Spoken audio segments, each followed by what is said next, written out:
Assalamualaikum warahmatullahi wabarakatuh. Perkenalkan, nama saya Andina Oktaprina dari Prodi PGSD kelas 1B dengan NIM 2106282. Saya akan memaparkan materi dari mata kuliah Psikologi Pendidikan. Itu yang pertama ada definisi psikologi pendidikan dan ada sejarahnya dan ruang lingkup psikologi pendidikan. Yang pertama ada definisi psikologi pendidikan. Psikologi pendidikan adalah cabang ilmu psikologi yang mempelajari cara manusia belajar dalam psikologi pengajaran. Lalu ada sejarah psikologi pendidikan. Awal mula mulai berkembang pada abad ke-18 dengan ditandai adanya penelitian psikologi yang dikhususkan memberi dampak besar terhadap berbagai teori dan praktek. Lalu ada beberapa aliran seperti aliran behaviorisme, psikoanalisis, gestalt, dan praktek dalam pendidikan. Lalu ada ruang lingkup psikologi pendidikan. Ruang lingkup psikologi pendidikan mempelajari semua tingkah laku manusia dalam proses pendidikan. Ruang lingkup yang luas biasanya membahas selain proses belajar, tapi membahas tentang perkembangan lingkungan, kesehatan mental, dan sebagainya. Secara umum, teorinya adalah hereditas dan lingkungan, yang kedua pertumbuhan dan perkembangan, dan yang ketiga potensi dan karakteristik tingkah laku, dan yang keempat mengevaluasi hasil pendidikan.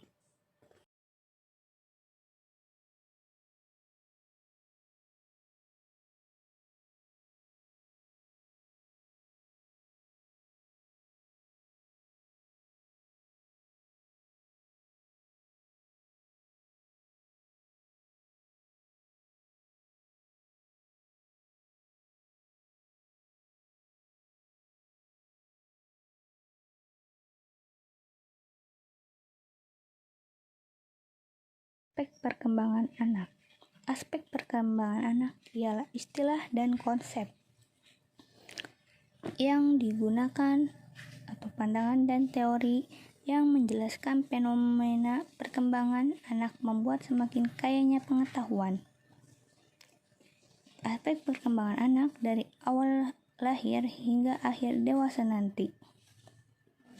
Aspek-aspeknya secara umum yaitu kognitif atau perkembangan, lalu ada fisik dan mental, fisik dan motorik, lalu ada sosio-emosional. Untuk tugas perkembangan anak yaitu belajar keterampilan fisik dan pengembangan sikap dan belajar berkawan dengan teman sebaya. Lalu ada definisi belajar. Belajar merupakan suatu proses atau upaya yang dilakukan setiap individu untuk mendapatkan perubahan sikap dan tingkah laku, mendapatkan pengetahuan dan keterampilan, dan mendapatkan peningkatan daya pikir. Jenis belajar visual. Jenis belajar visual berfokus pada penglihatan. Tipe visual lebih nyaman belajar dengan penggunaan warna dan bentuk, sedangkan gaya belajar auditori mendengarkan pembicaraan guru. Yang ketiga, gaya belajar kinestetik, itu dengan gerakan, tidak hanya membaca buku, namun dengan mempraktikannya. Ya, ada ragam pendekatan belajar. Yang pertama, pendekatan konseptual, itu adalah pembelajaran inisiatif guru untuk bisa mengembangkan belajar yang bisa dihubungkan dengan kondisi lingkungan sehari-hari siswa. Yang kedua, pendekatan konstruktivisme, itu memiliki fokus sendiri, itu dengan membangun penyusunan kreativitas anak. Yang ketiga, pendekatan kognitif, memiliki fokus mengingat dan menghafal. Teori-teori belajar. Yang pertama ada behaviorisme, yaitu perubahan tingkah laku atau perilaku. Yang kedua ada teori kognitif, yaitu proses belajar. Yang ketiga teori humanisme, yaitu pencapaian aktualisasi diri atau pemahaman diri. Yang keempat teori konstruktivisme, yaitu seperangkat atau fakta-fakta, konsep, kaidah yang siap untuk diingat. Sekian dari saya, terima kasih. Wassalamualaikum warahmatullahi wabarakatuh.